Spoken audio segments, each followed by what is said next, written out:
And I'd like to welcome the Minister and her team to the Oireachtas Committee. Minister, I have to put it to you that instead of being in a television studio last Thursday night, you should have been sitting across the table from Siún Ní Raghallaigh, the former chairperson of RTE.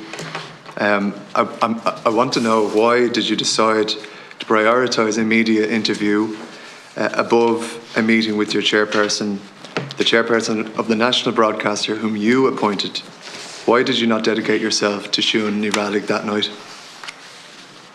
As I said in my statement earlier, it was a pre-arranged interview. These issues emerged on Thursday, and we were dealing with a number of phone calls through the officials. I felt it was worthy of a direct meeting, face-to-face, with all the officials who had been involved in the meetings on the Wednesday and Monday. So I requested that meeting. I thought it would be wrong for me to just pull out of an interview that was pre-arranged, and I felt it needed, rather than a rushed meeting on a Thursday night, it required a detailed meeting on the Friday morning to clarify a number of errors that had been from the Wednesday and Monday meetings. From one politician to another, media interviews are rearranged all of the time. Press interviews are cancelled all of the time. And this was a moving situation with circumstances changing all of the time. So are you saying that a press interview was more important than your relationship with the chairperson of RTE?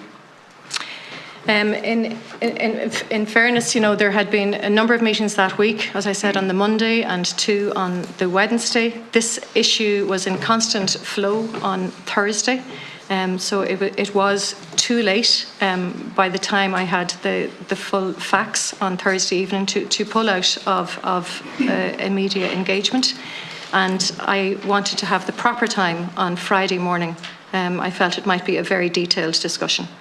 I don't think your first job as minister is to go on the television, and I'm trying to understand what your thoughts were, driving out to RTE. Surely you knew you were going to be asked, had you confidence in Siún Ní Raghallaigh? And surely you knew the consequences of not expressing confidence in the chair. Surely you knew that would mean that the chair, Siún Ní Raghallaigh, would have to resign. Well, as I said in the statement, when I'd arranged the prime time interview, it was to do with the advice that was issued. It was to do with the future funding model. So I'd hoped that the interview, when I'd agreed to it, when I was on my way out to prime time, that's what would be the focus of that interview. You didn't expect to be asked if you had confidence in Siún? Well, it's hard to really answer that one, because I can't predict what's going to happen in an interview. When I'd arranged the interview, it was to do with the future funding model, and it was to do with the legal advice. Did you? I think it's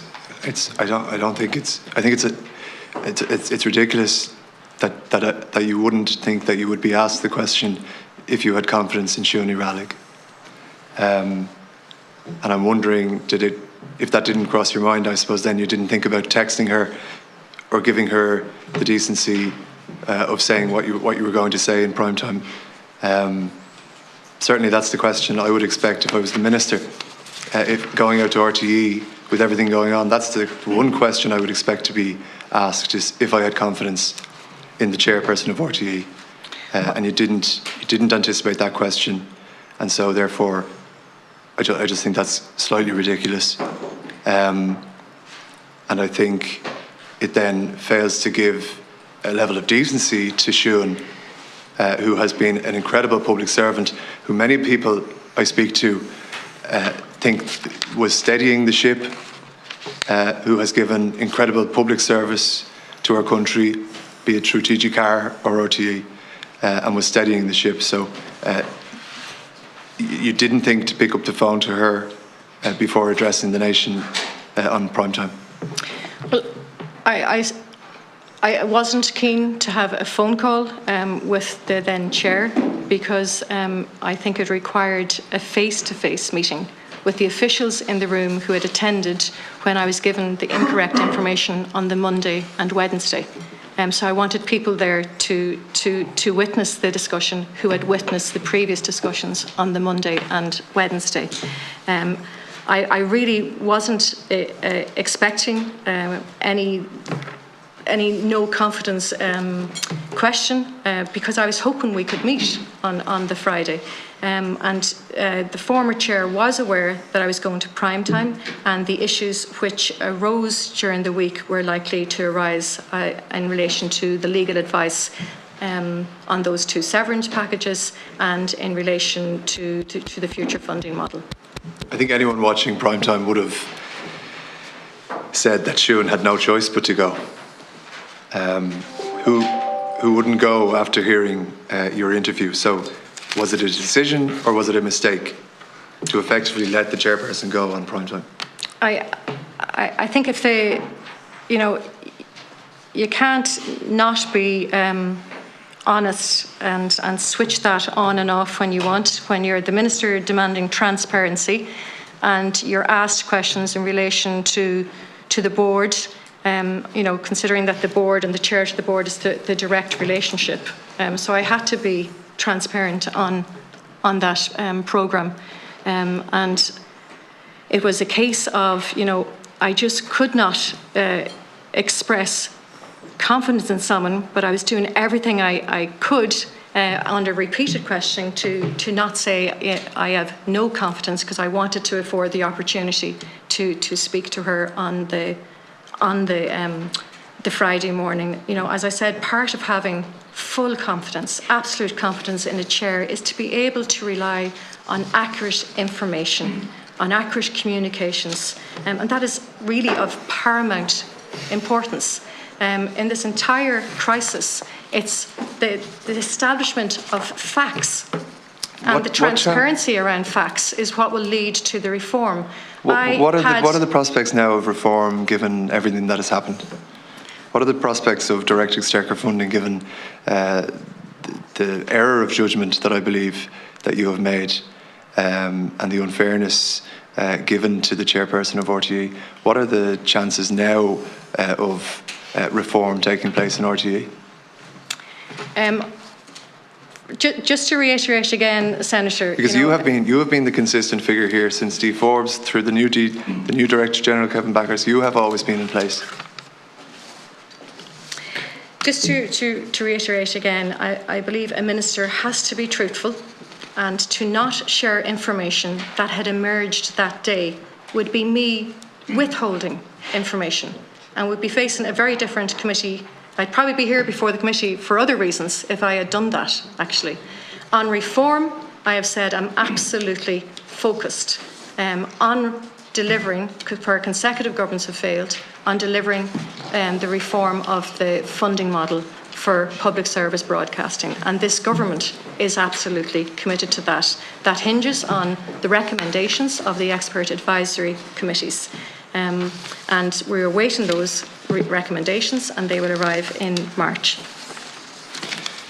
You summoned the Director General and the Chair to a meeting last Monday, and I would have thought that you would be prepared for that meeting. And one of the things that you would have said to your officials is, what do we have on the Collins package?